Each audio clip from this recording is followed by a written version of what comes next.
অবিলম্বে রাহুল গান্ধী সংসদ পদ ফিরিয়ে দেওয়া হোক এই দাবিতে সারা দেশের পাশাপাশি শনিবার শিলিগুড়িতে বিক্ষোভে সামিল হল দার্জিলিং জেলা কংগ্রেস।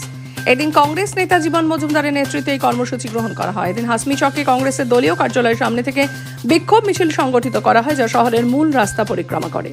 পরবর্তীতে হাসমি চকে এসে বিক্ষোভের পাশাপাশি দেশের প্রধানমন্ত্রী নরেন্দ্র মোদীর কুশপুত্তলিকা দাহ করে ক্ষোভ প্রকাশ করে কংগ্রেসের নেতৃত্ব, কর্মী ও সমর্থকরা।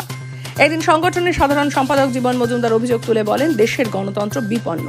বিরোধী সাংসদদের পদ খারিজ করেছে দেশের শাসক দলের বিজেপি। যদি অবিলম্বে রাহুল গান্ধী সংসদ পদ ফিরিয়ে নেওয়া না হয়, তাহলে আগামীতে কেন্দ্রীয় পরিচালিত দপ্তর বা সংস্থাগুলিতে লাগাতার বিক্ষোভ কর্মসূচি গ্রহণ করা হবে জেলা কংগ্রেসের পক্ষ থেকে।